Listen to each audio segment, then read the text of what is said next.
اللہ نحمده ونصلی علی رسوله الکریم اما بعد فاعوذ باللہ من الشیطان الرجیم بسم اللہ الرحمن الرحیم وانذر عشیرتک الاقربین الآیہ۔ حضرت حسین رضی اللہ تعالی عنہ جو آپ صلی اللہ علیہ وسلم کی اولاد میں سے ہیں اور آپ صلی اللہ علیہ وسلم کی نسل جو آگے چلی ہے حضرت حسن اور حضرت حسین رضی اللہ عنہما سے چلی ہے، تو آج انشاءاللہ ان کی فضیلت پر چند کلمات آپ کے سامنے پیش کروں گا، اس لیے کہ اہل بیت سے محبت کرنا، آل رسول صلی اللہ علیہ وسلم سے محبت کرنا ہمارے ایمان کا جزو ہے۔ رسول اللہ صلی اللہ علیہ وسلم نے ارشاد فرمایا حضرت حسن اور حسین کے بارے میں کہ جو مجھ سے محبت کرے گا وہ ان سے محبت کرے گا، اور جو ان سے نفرت کرے گا وہ حقیقت میں مجھ سے بغض رکھے گا، او کما قال صلی اللہ علیہ وسلم۔ تو چونکہ آل رسول صلی اللہ علیہ وسلم اور اہل بیت صلی اللہ علیہ وسلم رسول اللہ صلی اللہ علیہ وسلم کے اہل بیت سے محبت ہمارے ایمان کا جز ہے، لہذا ہمیں دیگر صحابہ کے ساتھ خصوصیت کے ساتھ اہل بیت کے کچھ فضائل کا علم ہونا چاہیے، تاکہ ان فضائل کو سوچ کر ہمارے دل میں ان سے محبت پیدا ہو اور کسی درجے میں ہمارے ایمان کی تکمیل ہو سکے۔ نبی صلی اللہ علیہ وسلم کو اللہ تعالیٰ نے براہ راست نرینہ اولاد نہیں دی۔ مشرکین آپ صلی اللہ علیہ وسلم کو یہ طعنہ دیا کرتے تھے کہ آپ معاذ اللہ ابتر ہیں۔ ابتر عربی میں کہتے ہیں جس کا کوئی پیچھے ذکر کرنے والا نہ ہو، جس کا کوئی تذکرہ کرنے والا نہ ہو۔ بے اولاد شخص کو ابتر کہا جاتا تھا، اور عرب یہ کہتے تھے کہ یہ ایک نحوست ہے کہ جب انسان دنیا سے جائے گا اس کے پیچھے اولاد نہیں ہے تو اس کا نام لینے والا کوئی نہیں رہے گا۔ تو اللہ تعالیٰ کو بڑا غضب آیا اور قرآن مجید میں سورہ کوثر نازل ہوئی، فرمایا ان شانئک ھو الابتر، اے محمد صلی اللہ علیہ وسلم آپ ابتر نہیں ہیں، آپ کا تو تذکرہ قیامت تک چلتا رہے گا، روحانی بھی اور جسمانی سلسلہ بھی آپ کا موجود رہے گا، لیکن آپ کا دشمن وہ ابتر ہے، اس کا نام و نشان ختم ہو جائے گا۔ تو اللہ تعالیٰ نے محمد صلی اللہ علیہ وسلم کے روحانی سلسلے کو جو چلایا، وہ جتنے بھی مسلمان ہیں آج 1 ارب 22 کروڑ سے زیادہ مسلمان، وہ نبی صلی اللہ علیہ وسلم کی روحانی اولاد ہیں، اور اللہ تعالیٰ نے آپ صلی اللہ علیہ وسلم کی جسمانی اولاد کا جو سلسلہ چلایا وہ حضرت حسن اور حضرت حسین سے چلایا، اور آج آپ کو سعادات دنیا میں بہت کثیر تعداد میں ملیں گے۔ تو آپ صلی اللہ علیہ وسلم کے دشمن کے بارے میں اللہ نے جو فرمایا تھا کہ ابتر ہے، وہ واقعی ابتر ثابت ہوا، اور ہمارے نبی صلی اللہ علیہ وسلم کو اللہ تعالیٰ نے جو اولاد دی، انہیں جن اوصاف سے مزین کیا، وہ اولاد آج تک ان کی نسل موجود ہے، اور ان میں نبی صلی اللہ علیہ وسلم کی نسل کو بڑھانے میں، آپ صلی اللہ علیہ وسلم کی نسل کو چلانے میں 2 شخصیتیں ہیں، حضرت حسن اور حضرت حسین۔ آپ صلی اللہ علیہ وسلم کی جو 4 بیٹیاں تھیں ان سے آپ صلی اللہ علیہ وسلم کی آگے اولاد نہیں چلی۔ نبی صلی اللہ علیہ وسلم نے حضرت حسن اور حضرت حسین کا نام خود تجویز فرمایا۔ روایات میں آتا ہے کہ جب حضرت حسن کی پیدائش ہوئی آپ صلی اللہ علیہ وسلم نے ان کا نام حسن رکھا۔ عربی میں حسن کہتے ہیں کہ خوبصورت چہرے والے کو، تو حضرت حسن چونکہ بہت خوبصورت تھے، نبی صلی اللہ علیہ وسلم پر گئے تھے۔ روایات میں آتا ہے کہ ایک صحابی فرماتے ہیں کہ کوئی شخص بھی لم یکن احد اشبہ من رسول اللہ صلی اللہ علیہ وسلم من الحسن ابن علی، فرماتے ہیں کہ دنیا میں کوئی شخص بھی حضرت حسن سے زیادہ محمد صلی اللہ علیہ وسلم کے مشابہ نہیں تھا، اور آپ صلی اللہ علیہ وسلم کے بارے میں پوری امت کا اجماع ہے کہ آپ صلی اللہ علیہ وسلم سے زیادہ اللہ نے جمیل کسی کو پیدا نہیں کیا، حسن و جمال والا اللہ نے کسی کو بنایا نہیں۔ تو اس سے معلوم ہوتا ہے کہ حضرت حسن اور حضرت حسین جو نبی کے سب سے زیادہ مشابہ تھے، ان کو بھی اللہ نے کیسا جمال عطا کیا ہوگا۔ تو اسی مناسبت سے ان کا نام حسن، یہ حسین جیسے اردو میں ایک لفظ استعمال ہوتا ہے نا، حسین خوبصورت چہرے والا، تو حسن سے ہی نکلا ہے یہ لفظ۔ روایات میں آتا ہے کہ جب حضرت فاطمہ رضی اللہ تعالی عنہا کے ہاں دوسرے بیٹے کی ولادت ہوئی، آپ صلی اللہ علیہ وسلم دیکھنے کے لیے گئے، تو آپ نے فرمایا کہ ھذا احسن من ھذا، یہ تو اپنے بھائی حسن سے بھی زیادہ حسین ہے، اس لیے آپ صلی اللہ علیہ وسلم نے ان کا نام حسین رکھا۔ حسین عربی میں حسن کی تصغیر ہے، یعنی جو معنی حسن کا ہے وہی حسین کا بھی ہے، فرق صرف اتنا ہے کہ تصغیر کہتے ہیں دوسرے کے مقابلے میں چھوٹا، تو یہ عمر میں چونکہ چھوٹے تھے تو آپ صلی اللہ علیہ وسلم نے ان کی عمر کی رعایت کرتے ہوئے اور ان کی خوبصورتی دونوں کی رعایت کرتے ہوئے ان کا نام حسین تجویز کیا۔ نبی صلی اللہ علیہ وسلم اپنے ان دونوں نواسوں سے کس قدر محبت کیا کرتے تھے، اس کا روایات میں بہت کثرت سے ذکر ملتا ہے، اور بڑی عجیب عجیب روایات ہیں جس سے پتہ چلتا ہے کہ آپ صلی اللہ علیہ وسلم ان سے بے پناہ محبت کیا کرتے تھے، اتنی جتنی عام طور پر لوگ اپنی اولاد سے نہیں کرتے، اس سے بھی زیادہ کیا کرتے تھے۔ نبی صلی اللہ علیہ وسلم ایک مرتبہ خطبہ دے رہے ہیں جمعے کی نماز میں، اب آپ سوچئے خطبے میں امام کا کیا وقار ہوتا ہے، اور امام بھی سید الانبیاء ہو، اور ان کے سامنے بیٹھے ہوئے لوگ ابو بکر، عمر، عثمان، علی رضی اللہ عنہم جیسے صحابہ ہوں تو کیسا امام پر ایک وقار ہوتا ہے، وہ پوری توجہ خطبے کی طرف دیتا ہے۔ نبی صلی اللہ علیہ وسلم خطبہ دے رہے ہیں، آپ کی نظر اپنے ان دونوں نواسوں پر پڑی مسجد کے دروازے پر۔ روایات میں ہے کہ آپ صلی اللہ علیہ وسلم اپنا خطبہ چھوڑ کے تشریف لے گئے اور ان دونوں بچوں کو گود میں اٹھا کے لائے اور فرمایا، خطبہ کا پھر آغاز یہاں سے کیا، صدق اللہ انما اموالکم و اولادکم فتنہ، فرمایا اللہ نے سچ کہا کہ تمہارا مال اور تمہاری اولاد فتنہ ہے، تمہیں اللہ کی یاد سے غافل کرتی ہے۔ فرمایا کہ دیکھو میں اللہ کا ذکر کر رہا ہوں، خطبہ دے رہا ہوں جمعے کا، اور میں نے اپنے ان دونوں بچوں کو دیکھا، حدیث کا مفہوم بیان کر رہا ہوں میں، کہ مجھے ان بچوں پر اتنا پیار آیا کہ میں اللہ کا ذکر چھوڑ کے چلا گیا اور ان دونوں بچوں کو گود میں اٹھا کے لایا ہوں۔ تو کس قدر محبت تھی کہ آپ صلی اللہ علیہ وسلم نے ان دونوں بچوں کو کی طرف لپکے ہیں اور اپنے جمعے کے خطبے کو موقوف کر دیا۔ ایک اور حدیث میں ہے کہ آپ صلی اللہ علیہ وسلم نے ایک مرتبہ حضرت حسن اور حضرت حسین کو گود میں اٹھایا، ان کا بوسہ لیا اور فرمایا کہ تم اولاد انسان کو علم سے بھی محروم کر دیتی ہو اور انسان کو جہاد سے بھی دور کر دیتی ہو اور انسان کو سخاوت سے بھی محروم کر دیتی ہو۔ جب انسان کی اولاد ہوتی ہے تو اس کا ہاتھ ایسے کشادہ نہیں ہوتا جیسے پہلے غیروں پہ خرچ کیا کرتا تھا، وہ اپنی اولاد کی فکر میں لگ جاتا ہے، اللہ کی راہ میں جہاد کرتے ہوئے ڈرتا ہے کہ کہیں شہید ہو گیا تو میرے بچوں کا کیا ہوگا، اور علم کے لیے اپنے آپ کو فارغ نہیں کرتا بلکہ پیسہ کمانے میں لگ جاتا ہے، اس لیے کہ بھئی میں اگر علم حاصل کروں گا اور میں نے پیسہ نہ کمایا تو میری اولاد کو کہیں نقصان نہ ہو مستقبل میں۔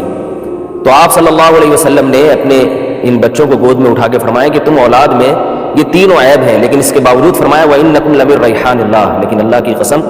تم اللہ کی خوشبو میں سے خوشبو، یعنی یہ بھی بتا رہے ہیں کہ یہ اولاد یہ بھی کرتی ہے یہ بھی کرتی ہے، لیکن اس کے باوجود کس قدر محبت کا اظہار کر رہے ہیں کہ یہ سب چیزیں اپنی جگہ، لیکن اولاد جو ہے یہ اللہ کی خوشبوؤں میں سے،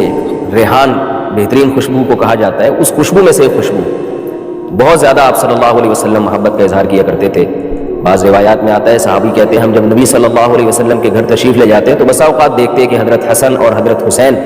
آپ صلی اللہ علیہ وسلم کی کمر مبارک پہ، پشت مبارک پہ بیٹھے ہوئے ہیں اور آپ صلی اللہ علیہ وسلم نماز میں سجدے میں مشغول ہیں، اور جب آپ صلی اللہ علیہ وسلم سجدے سے اٹھنے کا ارادہ فرماتے تو ان دونوں بچوں کو اتار دیتے اور قادے کی حالت میں دوبارہ گود میں بٹھا لیا کرتے۔ اس قدر آپ صلی اللہ علیہ وسلم نے اپنے ان دونوں نواسوں سے محبت کی ہے۔ حضرت حذیفہ ابن یمان رضی اللہ تعالیٰ عنہ فرماتے ہیں کہ رسول اللہ صلی اللہ علیہ وسلم نے فرمایا لو لم يبق من الدنیا الا یوم واحد، اگر قیامت آنے میں صرف ایک دن رہ گیا، یعنی اتنی بالکل قیامت قریب آ گئی، لطول اللہ هذا اليوم، اللہ اس دن کو بھی لمبا کھینچ دے گا، اور حتی یبعث رجلا اسمہ کاسمی، اور ایک ایسے شخص کو دنیا میں بھیجے گا، یعنی اس دنیا کی اصلاح کرنے کے لیے، کہ جس شخص کا نام میرے نام جیسا ہوگا، من بلدی ہادا، اور وہ میری اولاد میں سے ہوگا، من ولدی، وہ میری اولاد میں سے ہوگا۔ تو حضرت حذیفہ ابن یمان فرماتے ہیں میں نے عرض کیا یا رسول اللہ، یہ شخص جس کی آپ امت کو بشارت دے رہے ہیں، جس کے بارے میں آپ فرما رہے ہیں کہ وہ میری اولاد میں سے ہوگا اور اللہ اسے ضرور دنیا میں بھیجیں گے چاہے قیامت میں ایک دن ہی کیوں نہ رہ جائے، تو یہ شخص کون ہوگا؟ آپ صلی اللہ علیہ وسلم نے حضرت حسین پر ہاتھ مارتے ہوئے فرمایا کہ یہ من بلدی ہادا، وہ شخص میری اس اولاد میں سے ہوگا، اس بیٹے کی نسل میں سے پیدا ہوگا، اور وہ شخص سے مراد ہے حضرت مہدی علیہ الصلوۃ والسلام، جو اس امت کی اصلاح کے لیے آئیں گے حضرت عیسیٰ علیہ الصلوۃ والسلام کے دور میں۔ حضرت عیسیٰ علیہ السلام حضرت مہدی کے بعد آئیں گے، پہلے آئیں گے حضرت عیسیٰ سے، تو امام مہدی کے بارے میں بھی اس امت کا اجماع ہے کہ وہ حضرت حسین ابن علی رضی اللہ تعالیٰ عنہ کی اولاد میں سے ہوں گے۔ اللہ نے یہ فضیلت بھی آپ صلی اللہ علیہ وسلم کی اولاد میں حضرت حسین کو عطا فرمائی۔ ایک اور حدیث میں آتا ہے حضرت حذیفہ ابن یمان فرماتے ہیں کہ ہم ایک مرتبہ رسول اللہ صلی اللہ علیہ وسلم کی خدمت میں حاضر ہوئے تو ہم نے دیکھا کہ نبی صلی اللہ علیہ وسلم کے چہرہ انور پہ بہت زیادہ خوشی کے آثار ہیں، تو فرماتے ہیں ہم نے پوچھا یا رسول اللہ آپ آج بہت زیادہ خوش نظر آ رہے ہیں، اس کی کیا وجہ ہے؟ تو آپ صلی اللہ علیہ وسلم نے ارشاد فرمایا کیف لا اسر وقد اتانی جبرائیل بشرنی ان الحسن والحسین سیدا شباب اہل الجنہ، فرمایا میں بھلا خوش کیوں نہ ہوں، میرے پاس جبریل امین آئے ہیں اور مجھے خوشخبری دے کر گئے ہیں کہ آپ کی اولادوں میں حضرت حسن اور حضرت حسین جنت کے جوانوں کے سردار ہوں گے۔ یہ تو نبی صلی اللہ علیہ وسلم کا اپنی ان اولادوں سے محبت کا کچھ معاملہ تھا جس کا میں نے تذکرہ کیا۔ صحابہ کرام بھی حضرت حسن اور حضرت حسین کے ساتھ بہت زیادہ محبت کا اظہار فرمایا کرتے تھے۔ خلیفہ راشد حضرت ابو بکر صدیق رضی اللہ تعالیٰ عنہ کے بارے میں روایات میں ہے کہ جب بھی گلی میں گزرتے اور حضرت حسین کو کہیں دیکھتے تو گود میں اٹھا کے ان کو پیار کرتے۔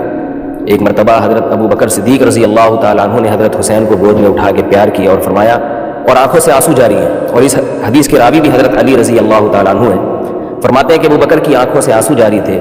اور حضرت ابو بکر فرما رہے تھے، والذی نفسی بیدی لقرابۃ رسول اللہ صلی اللہ علیہ وسلم احب الی ان اصل من قرابتی، اس ذات کی قسم جس کے ہاتھ میں میری جان ہے، مجھے محمد صلی اللہ علیہ وسلم کے خونی رشتوں کی قدر اللہ کی قسم اپنے رشتوں سے زیادہ محبوب ہے۔ یہ حضرت ابو بکر کا حضرت حسین کے ساتھ معاملہ تھا۔ اور اس کے علاوہ بھی حضرت ابو بکر رضی اللہ تعالیٰ عنہ نبی صلی اللہ علیہ وسلم کے اہل و عیال اور آپ کی آل کے بارے میں لوگوں کو بہت تاکید فرمایا کرتے تھے۔ ایک روایت میں ہے کہ آپ نے حضرت ابو بکر نے لوگوں سے خطاب کیا اور فرمایا، یا ایھا الناس ارقبوا آل محمد صلی اللہ علیہ وسلم، اے لوگوں محمد صلی اللہ علیہ وسلم کے رشتوں کا خیال رکھو، یعنی آپ کے جو خونی رشتے ہیں، آپ کی اولاد، آپ کی بیٹیاں، ان کے بارے میں اللہ سے ڈرو۔ ایک اور روایت میں آتا ہے کہ حضرت ابو بکر رضی اللہ تعالیٰ عنہ ایک مرتبہ مدینہ کی گلیوں سے گزر رہے تھے، تو آپ نے حضرت حسین کو بچوں میں کھیلتے ہوئے دیکھا، تو ان کے قریب آئے اور ان کو گود میں اٹھا کے فرمایا، بی ابی شبیہ من نبی صلی اللہ علیہ وسلم لا بعلی۔ حضرت علی قریب میں موجود تھے، تو حضرت حسین کو حضرت ابو بکر نے گود میں اٹھا کے فرمایا کہ میرے ماں باپ تم پہ قربان جائیں، اللہ کی قسم یہ محمد صلی اللہ علیہ وسلم کے زیادہ مشابہ ہیں، علی کے مشابہ نہیں ہیں، یعنی حضرت علی کے مشابہت ان میں کم ہے، اور شکل و صورت میں محمد صلی اللہ علیہ وسلم کی یہ زیادہ مشابہ ہیں۔ اور روایات میں آتا ہے وعلی یضحک، حضرت علی ابو بکر کی یہ بات سن کے ہنس رہے تھے۔ حضرت ابو بکر رضی اللہ تعالیٰ عنہ کے بعد حضرت عمر رضی اللہ تعالیٰ عنہ کا دور خلافت آتا ہے۔ حضرت عمر نے بھی حضرت حسین رضی اللہ تعالیٰ عنہ اور حضرت حسن سے بہت زیادہ محبت کا اظہار کیا اور ان کا خاص خیال کیا کرتے تھے۔ ایک روایت میں ہے کہ جب یمن سے کچھ جوڑے آئے ہیں مال غنیمت کے طور پہ، حضرت عمر رضی اللہ تعالیٰ عنہ نے ان جوڑوں کو تقسیم کیا، لباس کو تقسیم کیا، تو مدینہ میں بہت سارے صحابہ بہت اچھا، یمن کے جو جوڑے ہوا کرتے تھے بہت خوبصورت ہوا کرتے تھے، تو دیکھا کہ لوگ وہ پہن کے گھوم رہے ہیں، تو آپ کی نظر حضرت حسن حسین پر پڑی، یہ دونوں بچے تھے، تو دیکھا کہ یہ سادہ کپڑوں میں گھوم رہے ہیں، تو حضرت عمر کو بہت فکر ہوئی۔ حضرت عمر نے یمن کی طرف ایک قاصد کو بھیجا اور کہا کہ اس کے گورنر سے کہو کہ حسن اور حسین کے لیے بھی ایسے ہی جوڑے بھیجے جیسے دوسرے لوگوں کے لیے بھیجیں۔ تو جب بھیجے گئے وہ جوڑے اور حضرت عمر نے دیکھا کہ حضرت حسن اور حسین وہ جوڑے پہن کے گھوم رہے ہیں، تو آپ نے فرمایا کہ اب میرا دل مطمئن ہوا ہے۔ ایک اور روایت میں آتا ہے کہ مشہور واقعہ ہے، حضرت عمر رضی اللہ تعالیٰ عنہ نے ایک مرتبہ جب بیت المال سے وظائف جاری فرمائے تو اپنے بیٹے عبداللہ ابن عمر رضی اللہ تعالیٰ عنہ کا حصہ اس میں کم رکھا اور حضرت حسن اور حضرت حسین کا حصہ زیادہ رکھا۔ یہ واقعہ بڑا دلچسپ ہے۔ تو عبداللہ ابن عمر رضی اللہ تعالیٰ عنہ جو حضرت عمر کے بیٹے تھے، انہوں نے اپنے والد پر یہ اعتراض کیا کہ اے میرے والد محترم، میں نبی صلی اللہ علیہ وسلم کے ساتھ بہت ساری جنگوں میں شریک رہا ہوں، حضرت حسن اور حسین تو اس وقت بہت چھوٹے تھے، تو میرا حق زیادہ بنتا ہے کہ مجھے اس وظیفے میں زیادہ حصہ دیا جائے۔ حضرت عمر نے جو جواب دیا وہ بڑا ہی دلچسپ، فرمایا اے میرے بیٹے، اے ابن عمر، ہل ابوک مثل ابیہما وہل امک مثل امہما وہل جدک مثل جدہما، تو بتا کہ کیا تیرا باپ ان دونوں کے باپ جیسا ہے، اور کیا تیری ماں بھی ان دونوں کی ماں جیسی ہے، اور کیا تیرے نانا بھی ان دونوں کے نانا جیسے؟ یعنی یہ تین فضیلتیں ان دونوں کو حاصل ہیں تو جو تجھے حاصل نہیں ہیں۔ ایک تو یہ کہ تیرا باپ ان دونوں کے جو والد ہیں وہ تیرے والد سے افضل ہیں۔ یہ حضرت عمر کی تواضع تھی کہ حضرت علی کو اپنی ذات پر ترجیح دیا کرتے تھے، اور ان کی والدہ تیری والدہ سے افضل ہیں، اس میں تو کوئی شبہ نہیں ہے۔ حضرت فاطمہ کا مقام وہ حضرت عمر کی اہلیہ کے مقام سے کئی گنا زیادہ ہے، اور ان کے نانا تیرے نانا جیسے نہیں ہیں، یعنی ان کے نانا تو محمد صلی اللہ علیہ وسلم ہے اور تیرے نانا محمد صلی اللہ علیہ وسلم نہیں ہے۔ تو اس بنیاد پر بھی حضرت عمر نے حضرت حسن اور حضرت حسین کو فضیلت دی۔ اور حضرت عمر رضی اللہ تعالیٰ عنہ کے بارے میں علامہ ابن تیمیہ رحمہ اللہ نے یہ بات خصوصیت سے ذکر کی ہے کہ جب بھی وظائف جاری کرتے حضرت عمر، تو حضرت عمر کی عادت تھی کہ جو دین میں پہل، یعنی جو دین میں مقدم ہے ان کو زیادہ وظائف دیا کرتے تھے، جو مؤخر ہیں ان کو کم دیا کرتے تھے۔ لیکن اس میں حضرت عمر رضی اللہ تعالیٰ عنہ نے آل رسول کو سب سے زیادہ مقدم کیا ہے، سب سے زیادہ مقدم، اور اپنا نمبر بہت بعد میں رکھا ہے۔ آل رسول، آل بیت محمد صلی اللہ علیہ وسلم کی آل اولاد کو آپ تمام صحابہ پر وظائف کے معاملے میں ترجیح دیا کرتے تھے۔ یہی وجہ ہے کہ حضرت ابو بکر اور حضرت عمر سے ان دونوں حضرات کو، حضرت حسن اور حضرت حسین کو بھی بے پناہ محبت تھی، اور کوئی بھی ان کی شان میں اگر گستاخی کی کوشش کرتا تو حضرت حسن اور حضرت حسین اس کا جواب دیا کرتے تھے۔ ایک روایت میں آتا ہے کہ عراق سے کچھ لوگ آئے شرپسند اور حضرت حسین کے سامنے حضرت ابو بکر اور حضرت عمر کی برائی بیان کرنے لگے. تو حضرت حسین رضی اللہ تعالیٰ عنہ نے فرمایا کہ تم لوگ جو ابو بکر اور عمر کی برائی بیان کر رہے ہو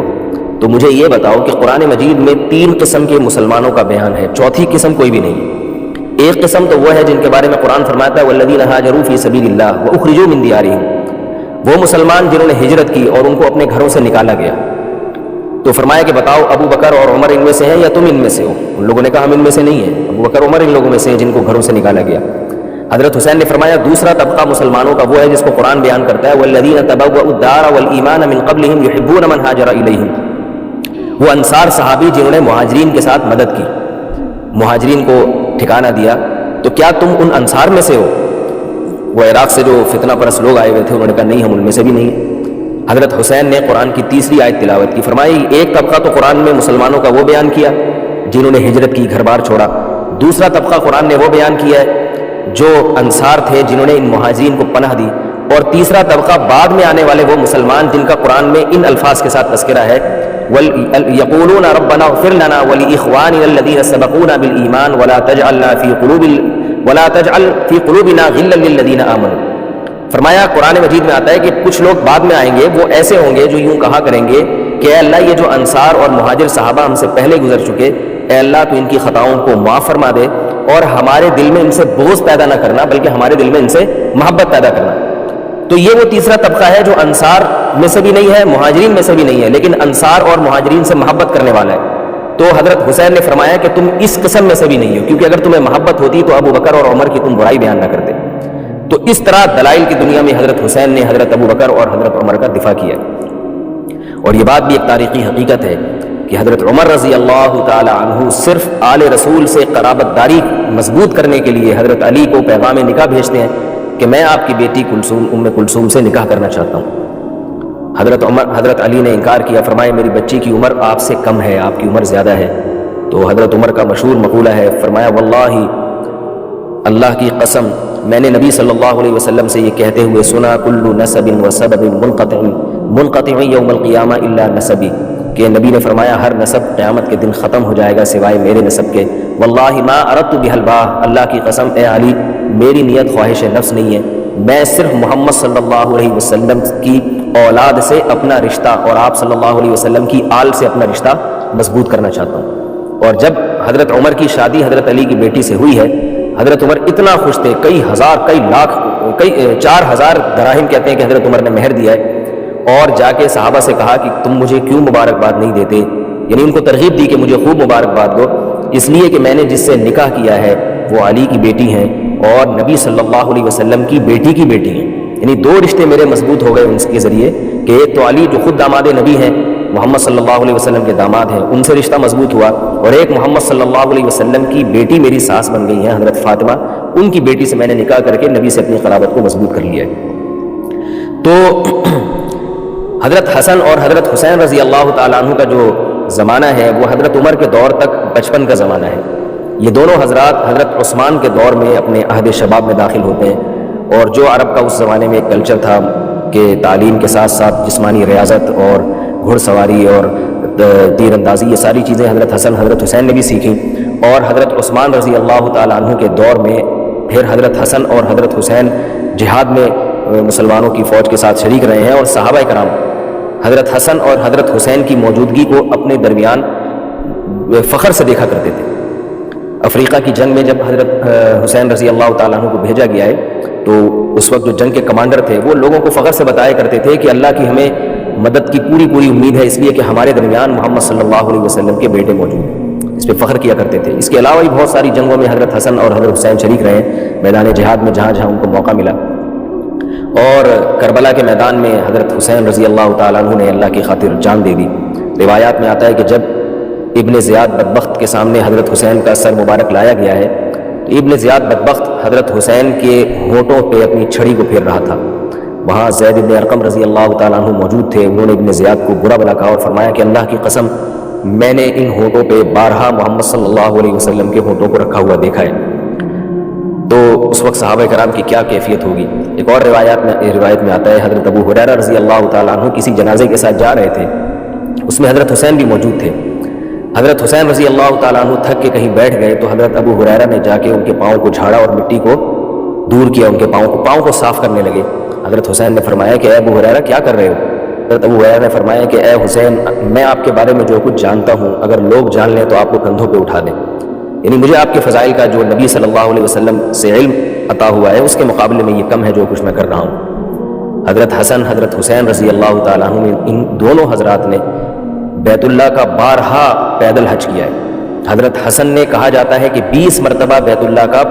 پیدل حج کیا ہے، عراق سے کوفہ سے چل کے بیت اللہ کی طرف پیدل آئے ہیں۔ کسی نے عرض کیا کہ آپ اپنے آپ کو اتنا کیوں تھکاتے ہیں؟ کوفہ اس زمانے کی گرمی، اس زمانے کے پہاڑ اور ریگستان، اس وقت کیا کیفیت ہوتی ہوگی؟ تو کسی نے کہا کہ آپ اپنے آپ کو کیوں تھکاتے ہیں، آپ سوار ہو کے جائیں۔ تو حضرت حسن نے فرمایا کہ اللہ کی قسم مجھے اس بات سے حیا آتی ہے کہ میں اللہ کے گھر کی زیارت کو سوار ہو کر جاؤں، میں پیدل ہی جاؤں گا۔ اور حضرت حسین رضی اللہ تعالیٰ عنہ کے بارے میں آتا ہے کہ آپ نے 25 مرتبہ پیدل حج کیا ہے کوفہ سے بیت اللہ کی طرف۔ یہ کچھ بہت ہی تھوڑا سا تذکرہ تھا حضرت حسین کے فضائل کے بارے میں، بھرے پڑے ہیں حدیث میں، روایات میں اور آپ کی سیرت میں۔ سخاوت، آپ کی بہادری، آپ کی عبادت، آپ کا علم اور صحابہ کرام سے محبت اور صحابہ کرام کی ان دونوں حضرات سے محبت، اور سب سے بڑی بات یہ ہے کہ اللہ نے محمد صلی اللہ علیہ وسلم کا جو نسب چلایا ہے وہ حسن اور حسین سے چلایا ہے۔ یہ بہت بڑی فضیلت کی بات ہے۔ اور اس میں ایک فضیلت حضرت عمر کے لیے بھی ہے۔ حضرت عمر رضی اللہ تعالیٰ عنہ کہ جب یہ ایران فتح ہوا ہے تو فارس کا جو بادشاہ تھا یزدجرد، اس کی بیٹی جو شہزادی تھی بہت خوبصورت اور ظاہرہ بادشاہوں کی جیسے بیویاں اور بیٹیاں ہوا کرتی ہیں، تو حضرت عمر نے فرمایا کہ یہ جو ان کی بیٹی ہے یہ میں حسین کو دوں گا۔ تو آپ نے حضرت حسین سے ان کی بیٹی کی شادی کرائی، اس لیے کہ وہ سمجھتے تھے کہ یہ سردار کی بیٹی ہے تو سردار ہی کا لائق ہے۔ تو حضرت حسین رضی اللہ تعالیٰ عنہ کی ان سے شادی ہوئی ہے، اور کمال کی بات یہ ہے کہ حضرت حسین کی اولاد میں جتنے حضرات تھے کہا جاتا ہے کہ سب کربلا میں شہید ہو گئے۔ امام زین العابدین جو بہت مشہور فقیہ ہیں اور امام ابو حنیفہ رحمہ اللہ تعالیٰ کے اساتذہ میں سے ہیں، اور حضرت حسین کی جو نسل چلی ہے وہ صرف امام زین العابدین سے چلی ہے۔ آج جتنے بھی حسینی دنیا میں نسب کے اعتبار سے پائے جاتے ہیں وہ سب حضرت زین العابدین کی اولاد میں سے ہیں، اور حضرت زین العابدین اسی ماں کے بیٹے تھے جو یزدجرد کی بیٹی تھی، جو حضرت عمر رضی اللہ تعالیٰ عنہ نے حضرت حسین کو دی تھی۔ تو یہ بھی ایک حضرت امیر المومنین حضرت عمر کے لیے بھی فضیلت کی بات ہے، اور حضرت زین العابدین کے لیے بھی بہت فضیلت کی بات ہے کہ حضرت زین العابدین کے ذریعے اللہ نے حضرت حسین کی نسل کو پوری دنیا میں پھیلایا ہے اور چلایا ہے۔ اللہ تعالی ہمیں آل رسول اور اہل بیت سے سچی محبت کی توفیق نصیب فرمائے، اور ان واقعات میں جو آل رسول کے ساتھ صحابہ کی محبت تھی، ان واقعات میں ہمیں جو سبق ملتا ہے وہ سبق یہ ملتا ہے کہ جیسے ہمیں کسی بزرگ سے، اہل اللہ سے اور نیک لوگوں سے محبت کا حکم ہے، اسی طرح ان کی آل و اولاد سے بھی محبت کا حکم ہے۔ آپ کسی استاد سے اگر پڑھتے ہیں تو آپ کے ذمہ ہے کہ جیسے آپ اس استاذ کا ادب کریں، اس کی اولادوں کا بھی اسی طرح ادب کریں، اس کے گھر والوں کا بھی آپ خیال رکھیں۔ آپ کسی بزرگ سے بیعت ہیں، کوئی جس کو آپ اپنے سے نیک اور پرہیزگار سمجھتے ہیں، تو جیسے آپ کی یہ ذمہ داری ہے کہ آپ اس سے محبت کریں، تو ان واقعات سے ہمیں پتہ چلتا ہے کہ اس کی آل و اولاد سے بھی آپ کو محبت کرنا پڑے گی، کیونکہ ہمیں محمد صلی اللہ علیہ وسلم سے جب محبت ہے تو آپ صلی اللہ علیہ وسلم کی آل سے بھی محبت ہے، کیونکہ آل کا سب سے گہرا رشتہ ہے محمد صلی اللہ علیہ وسلم سے۔ اللہ تعالی ہم سب کو سمجھنے کی، عمل کی توفیق